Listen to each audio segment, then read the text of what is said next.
Okay, thank you.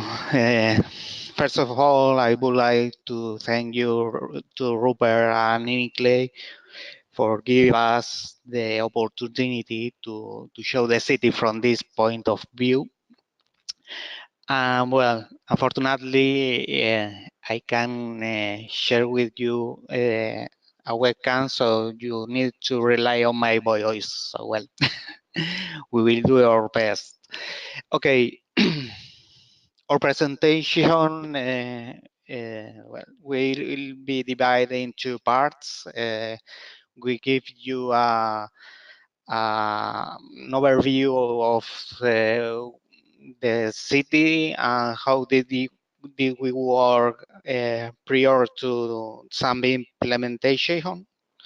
And later on, we will describe our measures in the sustainable urban mobility plan. Okay, so we can start. Well, to present San Sebastian.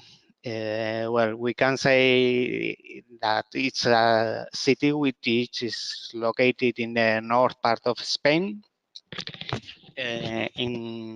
In some way, well, it's a seaside city, which is very related to tourism activities. As you can see in the city population, well, we have around 185,000 inhabitants, and well, we have a quite big problem regarding geographical barriers. So what we are seeing or looking for is that the city is growing more in the metropolitan area more than in the city itself. So well, the metropolitan area is quite big. So well, it's the fact that we need to deal, as we'll see in throughout the presentation, that we will need to deal the external mobility. We can also say that in some way, it's a terminus city because, well, it's the capital of the region of Gipuzkoa. Gipuzkoa is one of the provinces of the Basque Country, and well, more of the regional road and rail infrastructure it's oriented to finish in the city itself. So well, it will conditionate the mobility because, well, as you can see, but we only have the sea in the north part, so most of the mobility traffic will come from the south, east, and west. We need also to remark or highlight that the proximity of the French border, that well, as you can see in the slide, are about 30 kilometers far from San Sebastian, and well, that will suppose also a great demand of French people coming to the city. So well, a part of the tourism character of the city, we will have also a lot of visits of France. As I told you before, well, San Sebastian is a mid-sized city with a well, with a very restricted area, so that many of the internal movements can be sorted out by work. So as we will see in next slides, most of the movements within the city are solved working. That's the reason, because well, we have that modal split for the internal movements that well, as you can see, more than the half of the movements are sorted out by non-motorized modes, because well, we have 49% of movements sorted out by work, but well, we have also a remarkable percentage of cyclist movements. Okay. Well, prior to starting to analyze the mobility aspects, it's important to show which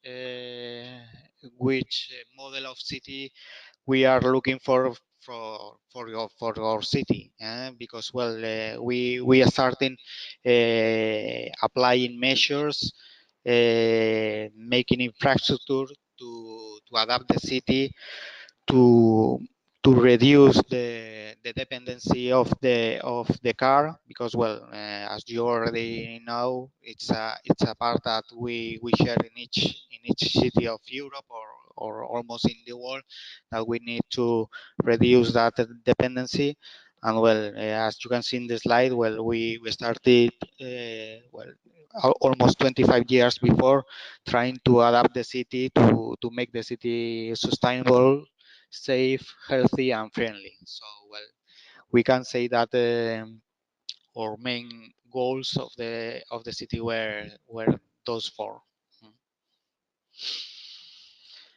To achieve that goals, well, we starting doing stress in our main objectives, which was to promote the public transport, and to also to foster non-motorized modes, because well, it was the main alternatives to car use. So well, we are starting, well, mm, proposing measures to to manage the use of the car into the city. So well, as you will see in this slide, well, the first steps were related to measures that directly affect the traffic of private transport. We started with road and parking management. These are, let's say that these are some examples that of the measures that we apply prior to the SUMP. And well, I think that they are very useful to know how we work before the SUMP, and later on when we explain the SUMP, how we changed our mind to adopt that kind of measures. So well, let's start with road and parking management. So starting from the road management, well, we changed the hierarchy of some streets and roads, because well, we tried to define some high track density streets, and well, the intention was to adapt traffic flows for the infrastructure that we had in that moment in the city. We also worked with transit traffic, because well, some years ago, the main roads of the country cross the street. So we make, with the help of the government, some metropolitan roads to avoid to cross the city, that kind of traffic. Well, as you will know, these kind of measures are usually very controversial, and well, we can see here in newspapers that the impact that have that kind of measures, that we have a very high response, or not only from the media, but also from inhabitants, visitors, and later on. The fact is, well, nowadays we are working quite well. People, of course, have adapted to that kind of changes, and well, that there is no any other problems related to traffic changes. The next step was to adapt also the public transport.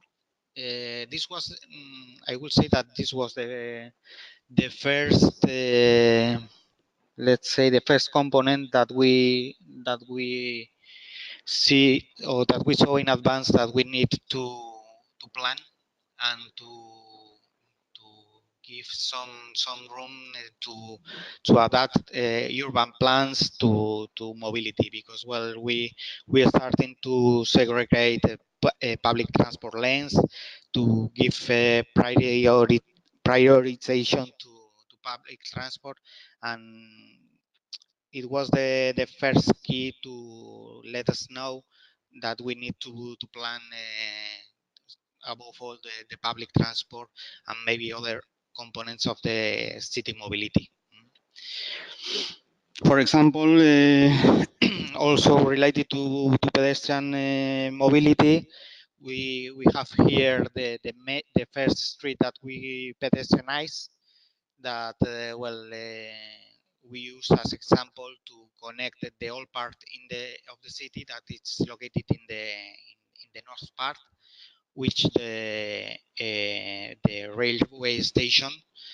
And well, we have in that time a very big response from stakeholders, also from the people, that because they were very used to reach business stores directly by car, and removing the car streets or the roads option. They initially understood that the people wouldn't reach their shops and stores very easily. We can see here the same street, which is located in the center of the city. In the left picture, we can see that the usual configuration of the city of late 90s, late 80s, where we have a main road with two parking lanes, and a very narrow pavements to move pedestrians. Instead, after the changing, we can see that with thanks to urban furniture, greenery, we gave another view to the street, and nowadays it's an example of the possibilities that pedestrianization works provides to city life, to quality of life. And it's something that, thanks to these pioneering measures, is something that is very demanded in other parts of the city. Another example regarding those individual measures is in this case related to cyclist mobility. In this case, one of the key measures was the creation of a cycling path, which was surrounding the main beach of the street. As you can see in this aerial picture, the city has or have 3 beaches in the city center. It was very controversial, the creation of this cycle lane, because we needed to remove one traffic lane, and in that moment, it wasn't the cyclist culture. It wasn't very, let's say, integrated with the city view. So as in many other cities of Europe, and mainly in Spain, the cycling was more related to the sport, and not to a mode of transport. So that's the way that to give that room to cycling, it was very controversial for citizens of San Sebastian, and also for tourism. Here we can see also the before and after pictures, where we see that at the beginning how cyclists rode in the pavements, and well, nowadays that's one of the our main cycling lanes. And to be honest, is we have a lot of problems with that cycling lane, because there are a lot of people that want to to to arrive to be just cycling, and well, we have now a problem of cycling density. Well, as I have explained before, it's very important to have a city model in our mind, and that's the way to develop a sustainable urban mobility plan. So, as I have highlighted it in this slide, the SUMPs should be the mobility response to the city model that we are intending to apply in our city. So, well, we have a lot of ideas. So how some can how some can provide benefits for the city, and well, we have here reflect some of them.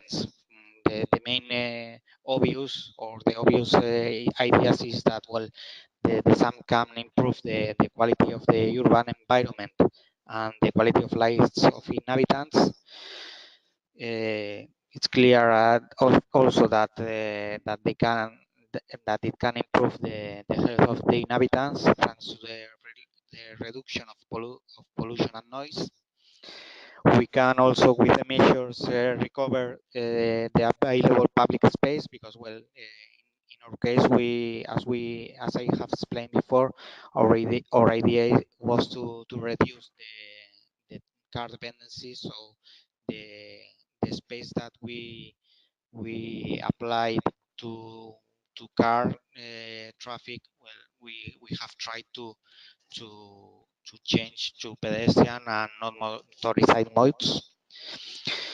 And also, one of the components that are very linked to that is very linked to mobility is the accessibility conditions. That, well, if you are improving the mobility aspects of the city, you need to consider also accessibility, because there are a lot of target groups that you need to face in your city aspect.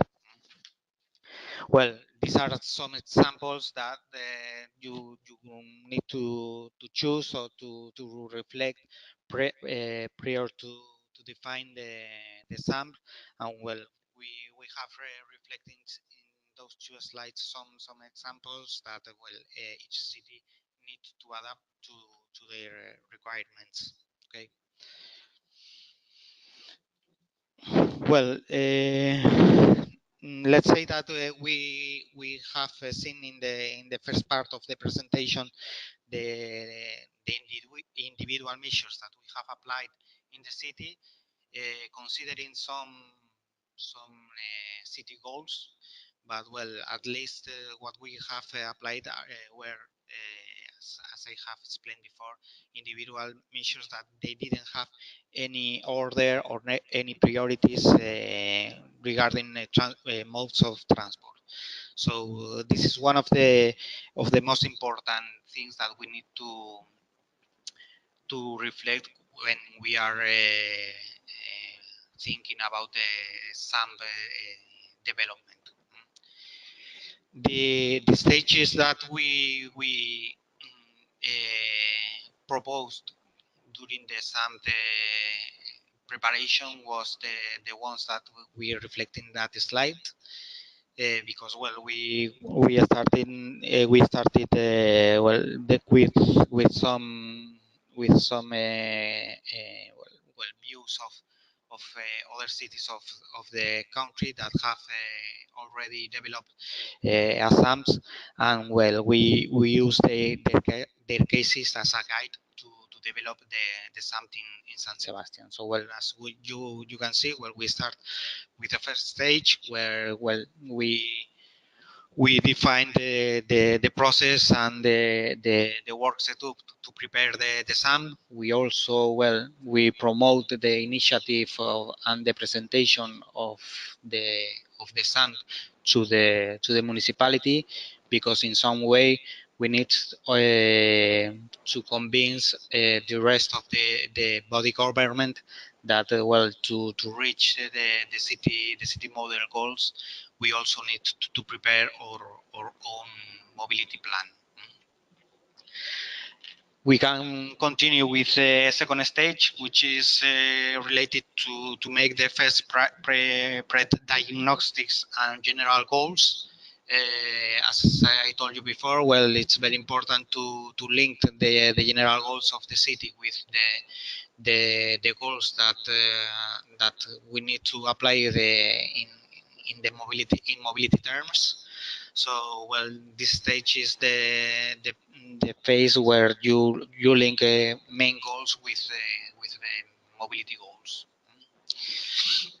We continue with the third stage, where well, we stress with the definition of the baseline of the city and the diagnosis of the current situation of the city. We will see in the next slides the importance of this stage, because it will be crucial for a good SUMP development and implementation. Well, the fourth stage is the SUMP development, where well, we in this part we define the measures that we need to apply, the monitorization that we will apply to each measure, the different scenarios that we will foresee, and also, well, the different strategies and policies that we will need to to to consider during the SUMP development. Finally, well, we will put in practice all the measures that we will define in the fourth stage with the SUMP commissioning. And well, this will be also the stage where we started the public participation, to have also their opinion, and at least also to have their approval of the SUMP implementation. And finally, one of the most important stages is the monitorization and evaluation, because well, all the plans and all the implementations need to give an overview of the measures, and to be sure the impact that measures have had in the city. Well, as I told you before, in the second stage was well, it's the stage where you need to define the first level goals. And well, as I have told you before in some previous slides, well, we need to give to the city, well, the first main objectives that are related, obviously, to give a better quality of life to the populations, reducing the impact of the transport in the environment. Also, to have a good energy balance regarding the consumption, not only about no renewables energy, but well, giving more importance to renewables energies and clean energies, at least. And at least what as the SUMP definitions has within it, we need to, well, promote the sustainable urban planning to the whole city. The activity that we need to develop in this stage is to break down all the main goals to the mobility policies, which can call as second level goals. And well, we define some objectives that are directly related to mobility aspects, like non-motorized modes, collective transport, individual transport. Well, are actually words that are more mobility related. But it's very important to, let's say, to make this exercise of breakdown of main goals to mobility goals. In San Sebastian, this exercise gave us what we call intervention areas, which that we, as you can see in the slide, we defined 13 intervention areas, and in each intervention areas, well, we define a few measures that totally we defined 53 actions. Some actions can be very related to the construction of infrastructure, for instance, but some other actions could be related to the preparation of specific plans, as we will see in next slides. Also, we need to take into account that some intervention areas are more related to hard policies, let's say, the construction of infrastructure, and others can be more related to soft policies, like awareness or communication campaigns. But we need to take in sorry, to take into account all the circumstances. As I told you before, in the third stage, it's very crucial to the SUMP to define a good baseline, to also to design a good SUMP in the future. So we started in both cases with internal and external movements of the city. So as you can see in the slides and in the pictures, we detect some corridors, depending if they were in the center, west, east, and south.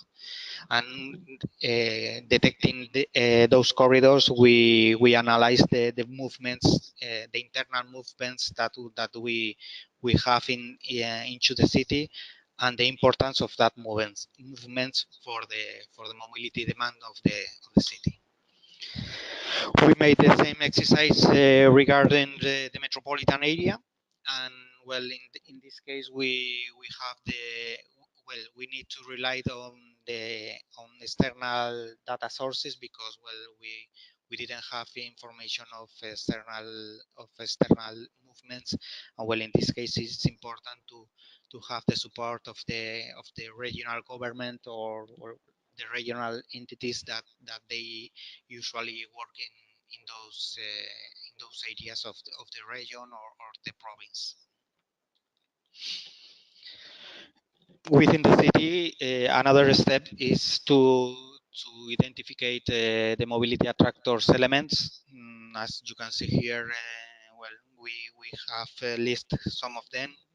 It's very usual to have in the city this kind of facilities, and it's very clear that they demand a lot of mobility in the places that they are located. Sorry.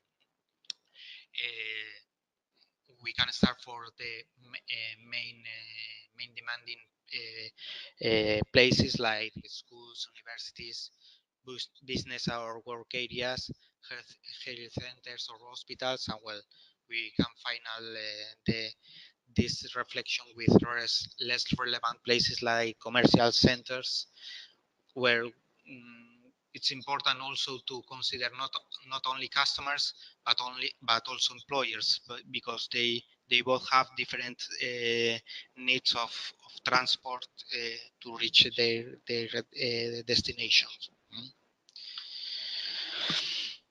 it's also quite important when we face that attractor places to establish collaboration with target groups, because well, it's easier to reach agreements with them more than if if you treat individually.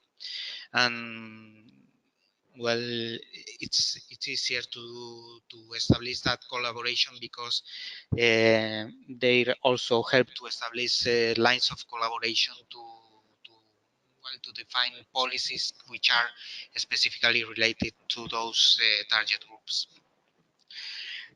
Well, to work in this way, it has their own its own advantages and disadvantages. The main advantage is that you have a common approval of the target group if you work directly with a representative. And well, the barrier is that also you can have a stronger response if you don't reach an agreement as well. Let's say that the experience is more, it gives you more advantages than disadvantages. Now we can see some other measures that we applied after the SUMP definition in a city. And well, we can say that for the citizens, they don't see usually they don't see the difference if they are individual or planned measures. So it's important to establish a good communication or a good communication channels to inform about the plans regarding the measures that you are commissioning in the city, and to let them know that they are plan of something, or well, in fact, they are within the SUMP plan. For example, here we have a measure or actuation that we started developing in the city, which were the soft pedestrian areas that we started in crisis period. That well, we have I think as many cities in Europe a very big problems regarding funding to make a infrastructure in the city. So well, we started making soft pedestrian areas that with only some works of painting and well and putting some greenery and urban furniture, we could change the physiognomy of the street, removing the traffic and giving a more livable aspect to the street. With time, we also realized that it could be also at intermediate step to make a usual pedestrianization, so that we make that intermediate step to evaluate the response of neighborhoods which are surrounding that soft pedestrian area, and also to give to have the input and feedback of involved stakeholders. Regarding also the pedestrian mobility, as I told you before, some of the measures didn't need or don't need to be related directly to creation of or construction of infrastructure, but also can be related to the need of writing or preparing a specific plans. And that's something that we develop with vertical mobility, because well, in San Sebastian there are a lot of slopes, and well, there are some years ago that we started building well, lifts, escalators, and yes, and also ramps to improve the accessibility to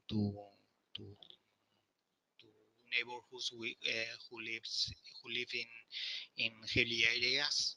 And well, in that case, we define the vertical mobility plan to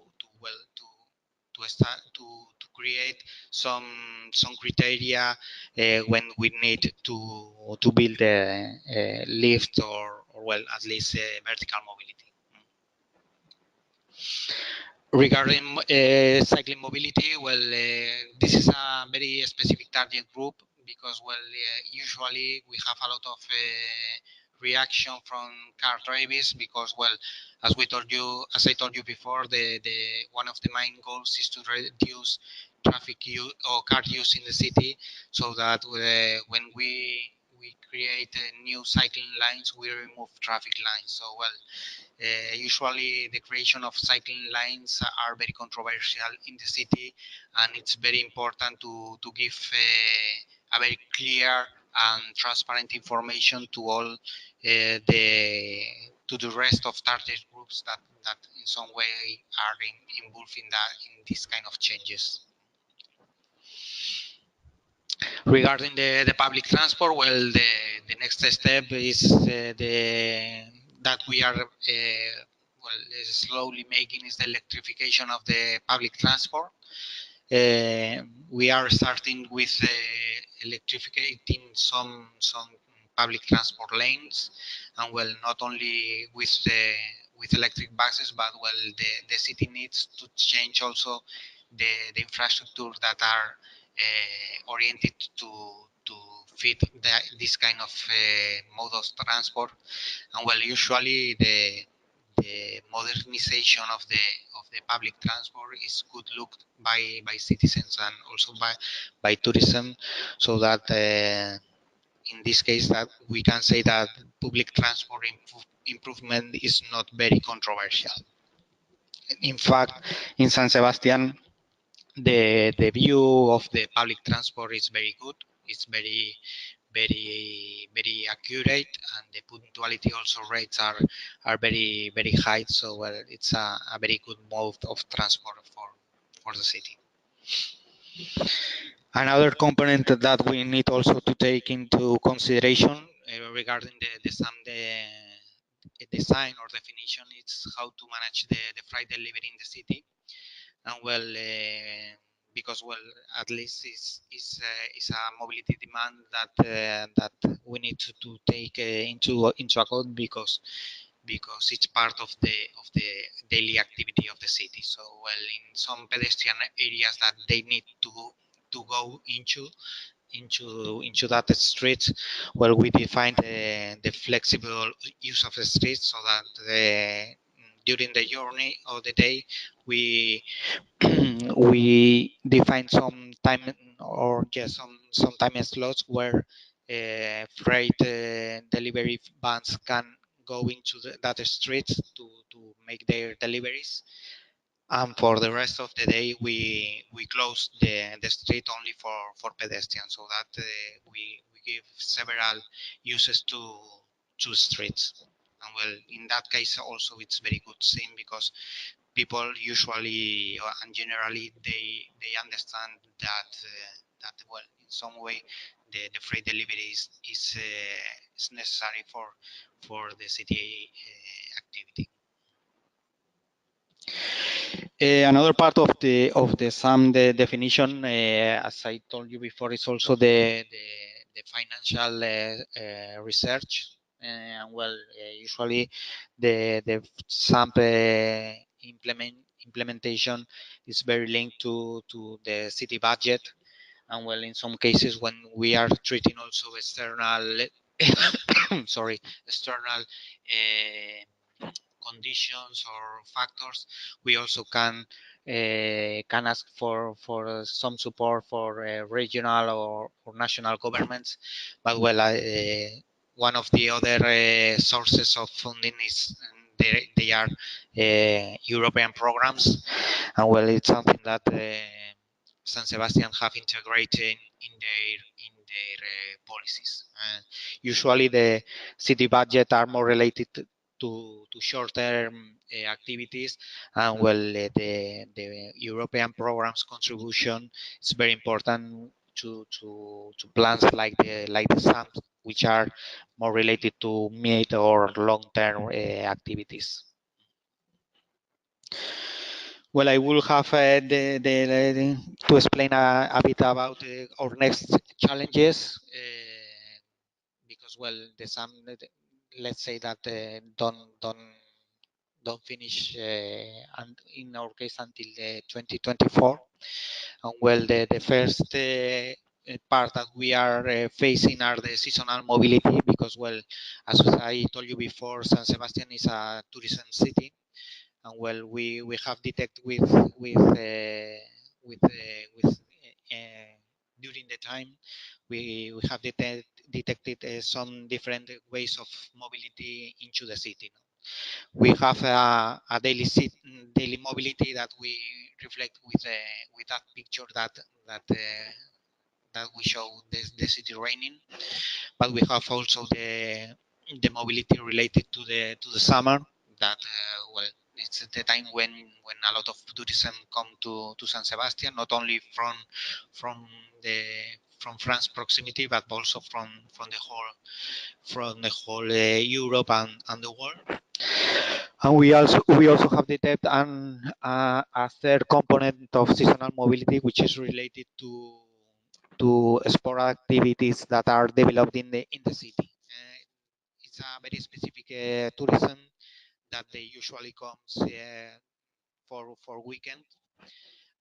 Well, they also demand a great preparation for the municipal policy, for the facilities to provide them to host them the parking facilities, the hotels, and well, stuff like this. Each seasonal mobility demands a different approach, and it's the element that we are analyzing nowadays, and well, we need to adapt to each season to adapt the mobility demands. Another component is the arrival of the underground that we are expecting to start the first the construction of the underground during this year. The underground is more related to external movements, so that in San Sebastian there will be only initially only 2 or 3 stops of the underground, but it will allow to external visitors to reach San Sebastian without the need to use the car. So it will be a good alternative to reduce the car use of visitors within the city. And well, another aspect that we are also dealing is the definition of low emission and noise zone in the city center. So well, a part of all the measures that we are dealing with to improve the quality of city of yes, the quality of life of the city, we are working to a very specific part of the city where well the access to that part will be very restricted, above all to external cars and also to transport, so that well we only want to give inhabitants of the city and visitors a place that they don't need to worry about traffic. Well, let's say that that's all for my side. Well, we will be prepared to your questions in general. Thank you.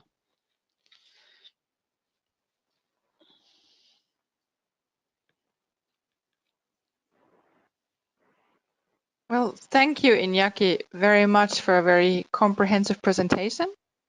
And then I would like to hand over to my colleague Richard. Are you still? Do you hear me? Yes, you're there. Okay, great. Give me one sec. Give me one sec. I will just get my webcam on. Give me one sec. go. In the meantime, while Richard prepares his webcam, maybe we can quickly insert a small poll question. We have prepared one last poll question for you. A quick question, Lasse. Can you see me? Richard, we can see you very well. Fantastic. I'll just put my webcam off whilst the question's being done, okay? Exactly. So the question should show up now. And this question is, after we have heard so many good examples from San Sebastian, what are the main challenges or barriers that you are facing in your city in the SUMP development? What stops you from maybe going a similar path, from being inspired by these examples and applying them also in your city? What makes it difficult? And please select all the ones that apply to your cities, so not only one. The first one is lack of resources, finances, knowledge, skills, or personnel. Is that a big problem?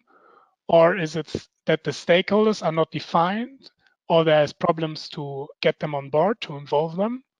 Or is there issues with coordination, with the cooperation between different departments and different institutions? The fourth option, is there a lack of political commitment to agree on measures? So are the barriers rather with the politics? Or the fifth option, is there simply not enough data available and you don't really know what the situation is? So many of you have selected already.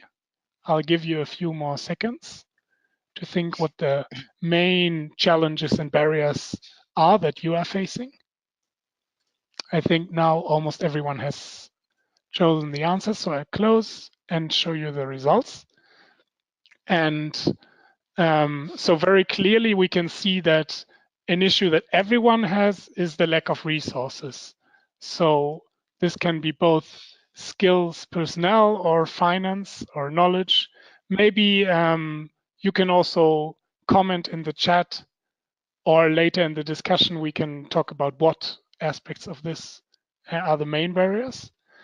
The second most important barrier is the coordination and the institutional cooperation between departments. Then the third most important barrier is that the missing data. The fourth is the lack of political commitment.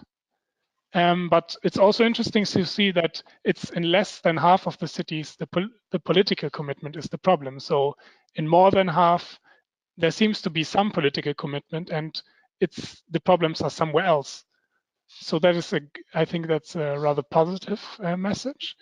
And then also we can see that you're quite advanced on stakeholder participation, because the problem with involving stakeholders is only in 18% of the cities. Thank you. I think this gives you a very good overview where your fellow cities and fellow course participants stand. And with this, I will hand back to Richard. Many thanks, Lasse. Following directly on from that poll question, Iñaki, seeing the cities have responded to say that the largest problem that they have is a lack of resources. With your SUMP work in Donostia, San Sebastian, how have you overcome a lack of resources, or shall we say a lack of capacity to do the work that you do? How have you still been able to achieve what you have despite perhaps having a lack of resources? And just one quick point, can all participants, please, if you have any questions, do type them into the chat, and then I will ask them straight away to Iñaki. Okay, it's a good point to start. As I told you during my presentation, we suffer, as many cities in Europe, a period of crisis and financial crisis. Well, it's not something that we did on purpose, but well, for example, when we applied the soft pedestrianization solution, it was a solution that, well, it needed a lot of amount of financial resources, and also give us an opportunity to know the reaction of all the people who was involved in that kind of measures. So that I will say that it's important that in case that you don't have ways to find financial resources let's say to find intermediate measures that can can give you an idea of what you are looking for in that aspect of the mobility. Soft pedestrianization is a good example, but well, it can be replicable to other ways of transport. Many thanks, Iñaki. You've spoken about, shall we say, we've just spoken about a lack of budget and the lack of resources, and at the local/regional level. And we've mentioned European projects as being a potential. Can you hear me? Can you hear me, Iñaki? Yes. Sorry. So European projects has been a potential funding source. Has San Sebastian explored any other funding models or partnerships with industry or private or business to try and bring in funding, or are you still pursuing the more municipal and European level route? Well, the fact is that when you are preparing a European consortia, you usually also put in contact with local partners, so you can create the consortia with local, or you can make a local partnerships with take part in the European programs altogether. So let's say that European programs in this case creates an environment that, or local environment that that groups all the stakeholders that you are mentioning. Let's say industrial or external stakeholders that they can take part in that in those European programs are technical partners, and so that they can benefit each other from their partnership in that consortia. Okay, but well, fantastic. anyway, sorry. Anyway, we also ask many times, or we get in contact many times with the regional government to look at another funding sources regarding, well, not only European programs but also national or regional programs that they can benefit for being a government. Okay, fantastic. So you mentioned that you had your first SUMP was created in 2008. Sorry. Yes. And it's due to be fully implemented in 2024. But in 2016, you carried out some revisions. What were those revisions, and how did your approach change after the first 8 years of the SUMP? What lessons did you learn that could be important for our SLP participant cities? Well, the first thing was we foreseen that it was very important to reflect all the let's say the contribution of all the European programs that we took part in those first 8 years.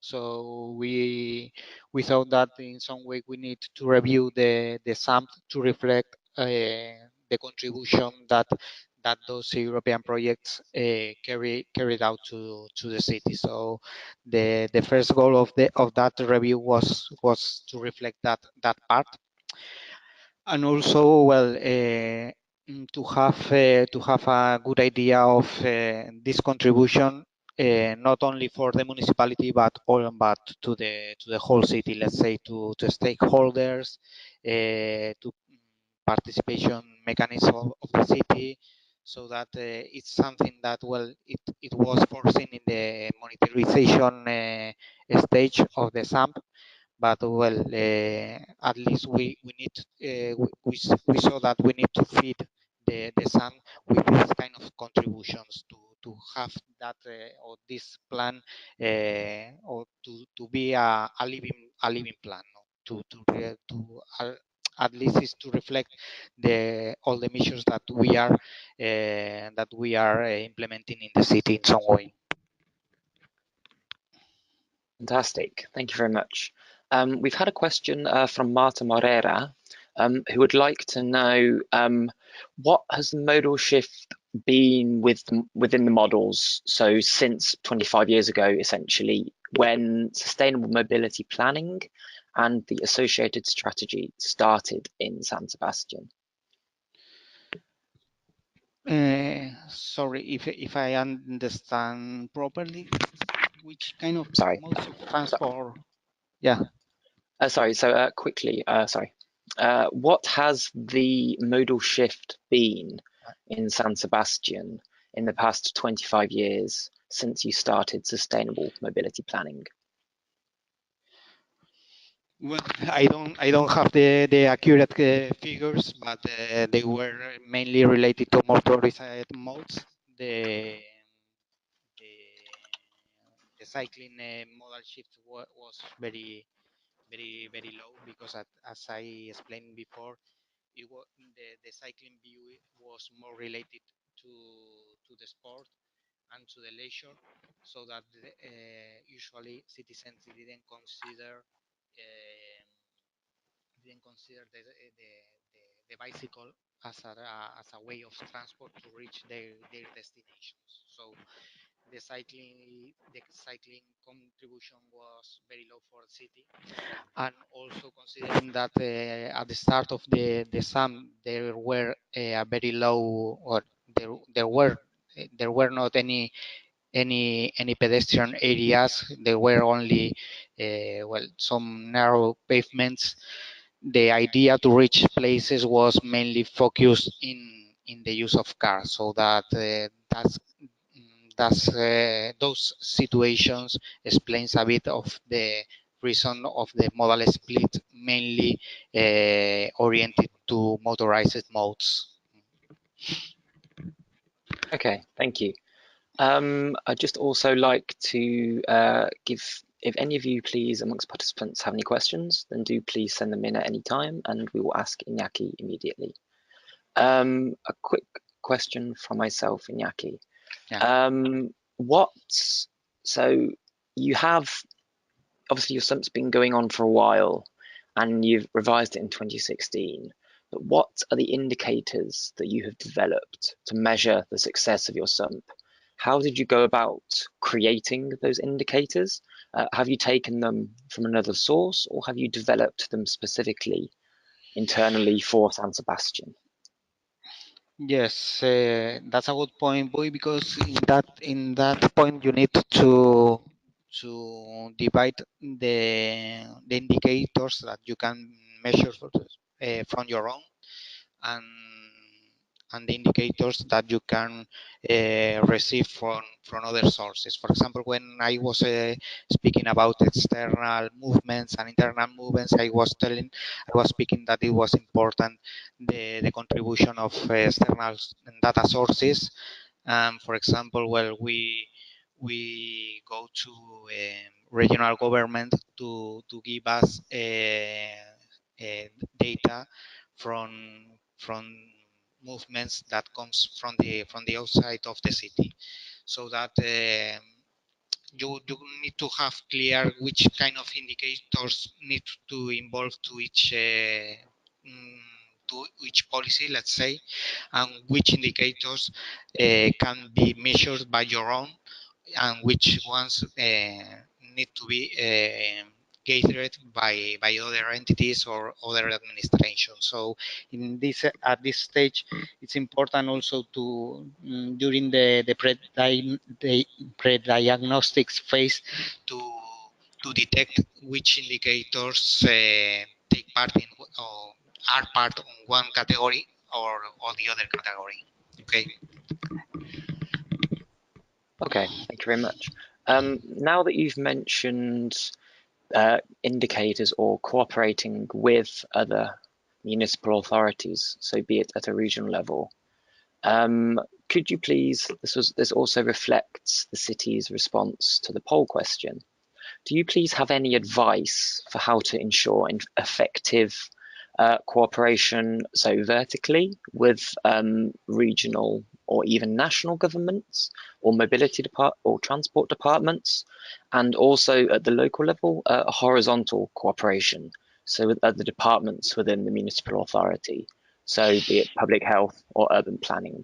Do you have any tips for how our SLP cities can go about this, please?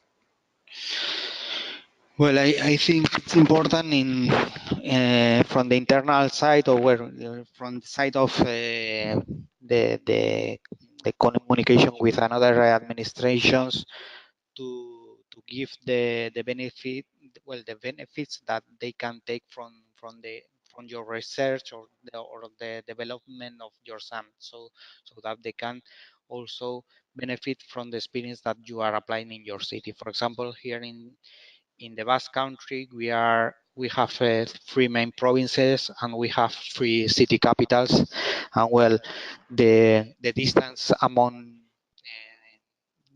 these 3 capitals is about 100 kilometers among each other, so that the influence of the SUMP implementation in one city is very influenced in other cities, so that the contribution that you can provide to other cities is very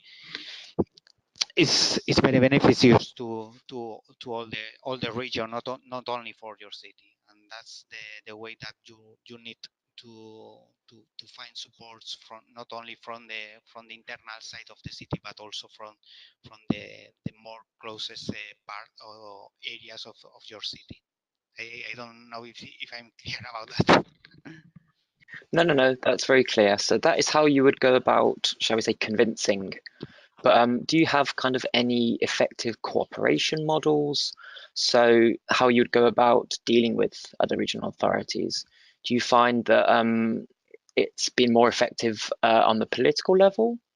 So you gain political support in San Sebastian, then let's say with other regional levels, they then engage at that level? Or should it be done at the more practitioner level?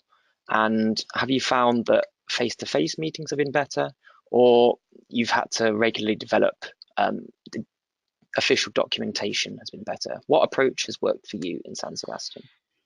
Well, I can speak from let's say mainly from the technical side, because well, something that we developed during the SUMP implementation was to create departmental working groups, not only in San Sebastian but also in the other cities. For example, one day interdepartmental group was related to cycling, and with some frequency we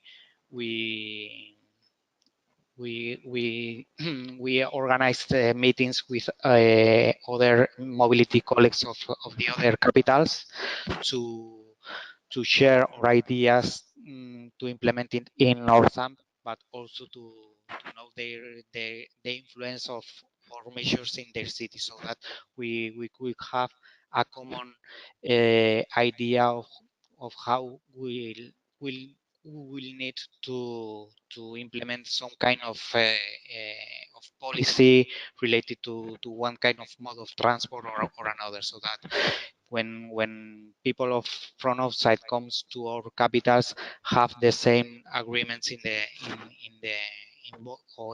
all three cities. Okay. So you would say then that some sort of alignment is required in the approach? Yeah, it's very important, and more from the tourism side, because well, in some way each city has its physiognomy, has daily activity, and well, can be independent from from the other cities needs. But well, because of the closeness of these free capitals, it's important to have a common view of some kind of mobility aspects. Okay, fantastic. That was great insight. We've had another question from one of our participants, Stefan. With regards to participation, he would like to know, what did you tell residents that lost their parking space due to pedestrianisation? How did you ensure their support, and how did you go about convincing them that it was the right thing to do, i.e. pedestrianisation? Well, it's a good point because initially we didn't regulate the surface parking, but with some times we also realized that we need to also to regulate that kind of parking, because well, we are seeing, or we were seeing that many of the surface places were occupied by visitors. So when we started regulating surface placing, we gave some room for residents, so that the city map regarding the parking availability is in the city center is mainly occupied by residents places, and well, the places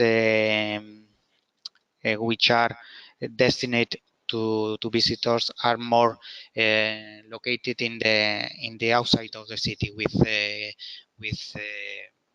connection parkings, and also parkings which are located in the underground, so that well, we prioritize the residents parkings, and after all we give room to visitors parking use. Okay, great, thank you. I'd also please urge anyone who's listening, if you have any questions, send them in now, because we only have time for a couple more, and there's one more from my side. So Iñaki, you mentioned this might be of particular relevance to our participants from the more southern states, or so Greek islands or Italian coast, for instance. You mentioned about developing measures for seasonal mobility or for tourism. You're currently analysing this, but could you please just give us a very quick introduction or idea of what sort of measures you think you'll develop so that your mobility becomes the seasonal? Well, here we are starting with one very clear example, because well, when, for example, in summer, when we have a lot of visits from the outside, which who reach the city by car, the fact is that in San Sebastian there are a lot of underground parking facilities in the city center. So well, the first indicator that we look for is the underground parking occupancy. So we can see at which time of the day they start to fill those parking facilities, so that we can start planning to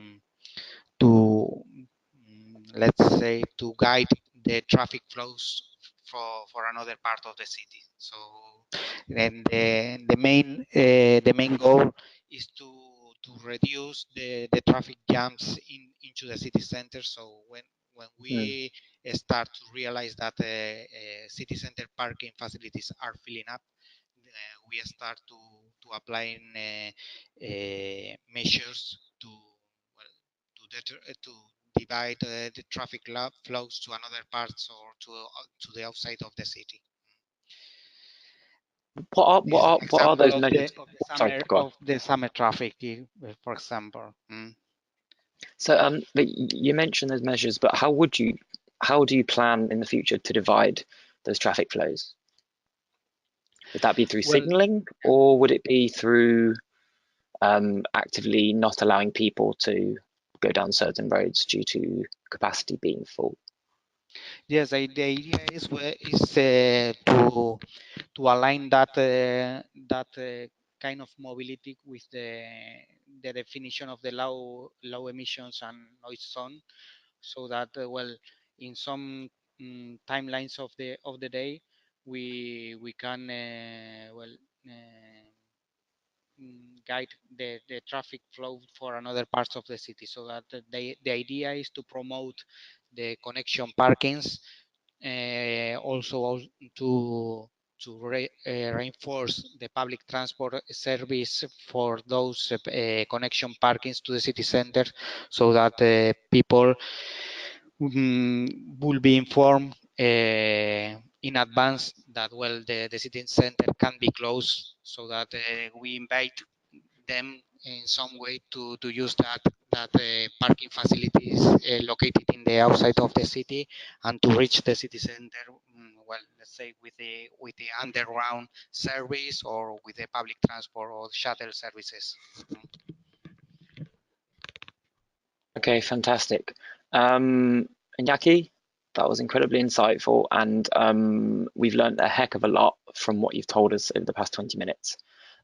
Due to time pressure, I will sadly need to close the discussion there, but thank you for the questions from attendees, and I will now hand back to Esther so that she can wrap up the rest of the webinar. Thank you very much, guys.